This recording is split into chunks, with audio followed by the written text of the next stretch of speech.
programında senin kullanacağın en çok program sentetikler programı. Bunu kullanırsın, hem renklerini hem beyazlarını yıkayabilirsin. Bu programda kurutma şu anda yok ama istersen kurutma tuşuna bastığında 6 saat 20 dakikalık hem yıkama hem kurutma yapacak. 60'ı düşürebiliyorum burada. Buradan düşürebilirsiniz onu. Derecesini ama devirini düşüremezsiniz. Tamam. Ben 30'da. Sadece sıcaklığı düşürürsünüz. 30'da. Ayrıca kurutmasını da düşürebilirsiniz. Tamam. Mesela askı net dediğimde kurutma biraz... hangisiydi? Şöyle geçeyim. En baştaki Onda ekstra denelimimiz. kurutma yazan. Ekstra kuru yazıyor. En net Aynen. kuruttur. Hangi Aynen. programı alırsak alalım anladığım kadarıyla bu kurutmayla oynayabiliyoruz. Aynen oynayabiliyorsun. Ekstra kuru yazan en net olan kurutma. Aynen. Ama kimi programlarda o ekstra kuruya gelmiyor. Mesela çok renklerde askı moduna kadar gelebiliyor. Ondan fazla kurutma yapamıyor. Haberiniz olsun. Ayrıyetten şurada perde programı var. Ultra narin dediği perde programı, perdelerini burada yıkarsın. Bir de biraz önce dediğimiz gibi terli çamaşırlarınızı 30 dakikalık 30 derecelik bir programda yıkayabilirsin. Bunda da kurutma istersen kurutma tuşuna basarsın. 30 dakikalık da bir kurutma yapacak, yani 45 dakikada hepsini hem yıkayacak hem kurutacak. Beyazları da o dediğiniz sentetikte mi halledin? Aynen, sentetiklerde yıkayın onu da. Tamam. Onu da buradan derecesini ayarlarsınız. Mesela kaçta yıkıyorsunuz? 50'de 60'da onu bilemem. Ona göre Aynen. ayarlarsınız. Kurutma istemediğiniz zaman buradan devirini düşürebilirsiniz. Off mu oluyor? Off dediğinde kurutmayı iptal ediyor. Şu an ekstra kuruda 6 saat 20 dakika. Tamam. Tamam abla. Bu çarşaflarımı şu an buna mı atayım o zaman? Bu sentetiklere mi atayım? Aynen. Bu olaya atayım. Ama çarşafları 1000 devirde sıkarsanız çok buruşur diye tahmin ediyorum. Yani Onu kurutmaya oynamaya geldiği dediniz zaman ya. 1000 devire geliyor. Ya kurutma isterseniz 1000 devire geliyor. Ama kurutma istemezseniz Kurutma. buradan düşürebilirsiniz. Kurutma olacak. Ama Yani. bir devirle oynama mı diyorsun, oynayamaz mısın? Oynayamazsın. Ya kurutma istediğin zaman hiçbir makinede ister arçelik olsun ister boş olsun oynanmaz. Tamam mı abla? Mesela siz bu programda nasıl diyeyim, her şeyini ayarladınız. M1 tuşu var şurada ve hafta M2. M1'e uzun süre basılı tutuyorsunuz. Hafızaya kaydediliyor diyor. Makineyi kapattım. Açtım. M1'e bastım. Direkt ayarlanan program direkt çıkıyor. En son o ayarladığım kaydettiğim. Aynen. Mesela beyazlarınızı 40 derecede mi yıkıyorsunuz? M1'e tekrardan basıp üstüne bir şeyler kaydedebilirsin. Mesela kaydetti şu an.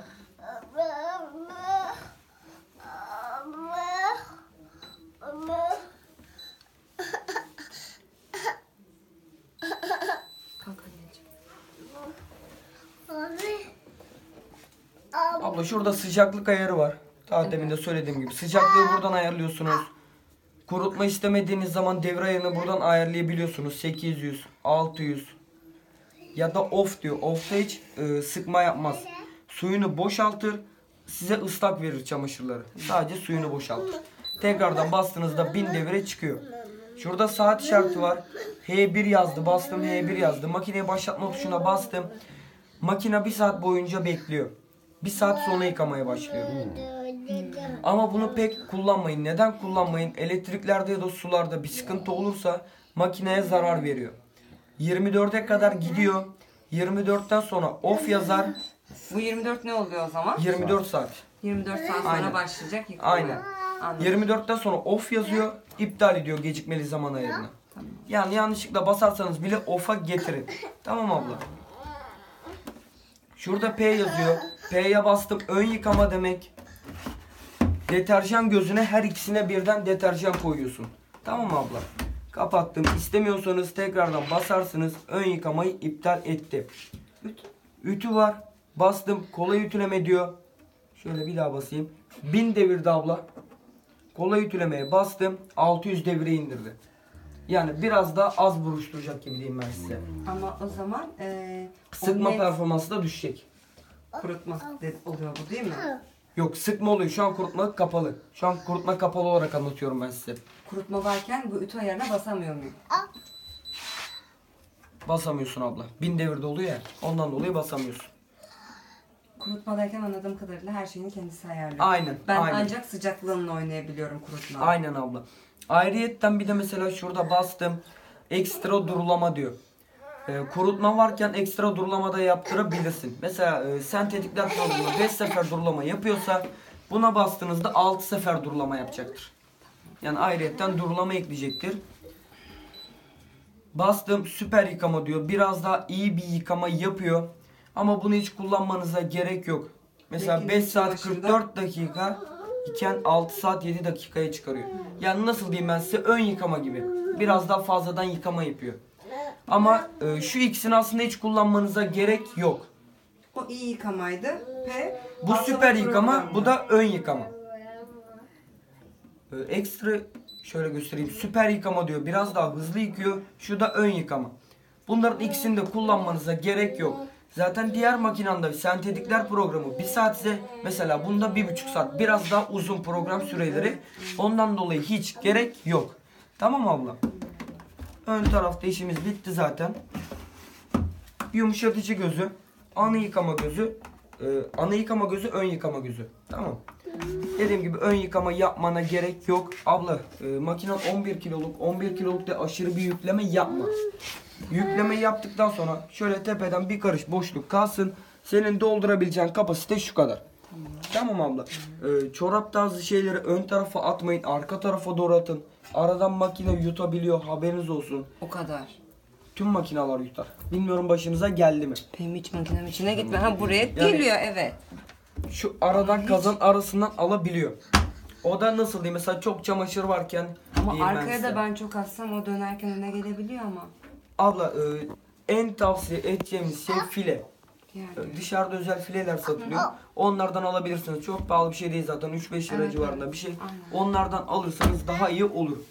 Çamaşırınızı attınız, deterjanınızı attınız, program ayarladınız, kurutma isterseniz ayarladınız, sıcaklıkları ayarladınız. En son gelip şu tuşa basıyorsunuz. Makine kapısını kilitliyor, yıkamaya başlıyor. Çocuk Evde çocuk var, makineyi kurcalar. Şöyle 3 saniye basılı tutuyorsunuz. Işığı yandı, ses geldi. Çocuk istediği kadar kurcalasa da hiçbir türlü işlemiyor. Tekrardan sizin kullanmanız için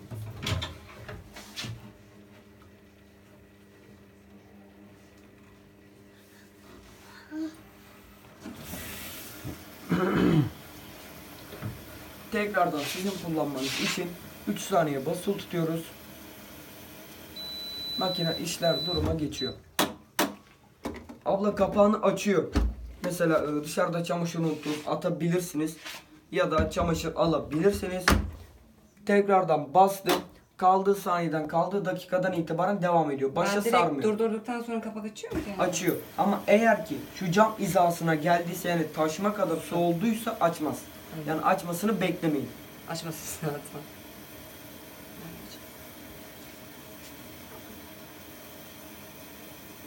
Abla kafana takılan bir şey olursa kullanma kitapçığında hepsi yazıyor. Tamam. Orayı okuyabilirsin. Şu an için bir sorun yok gibi duruyor. Var mı?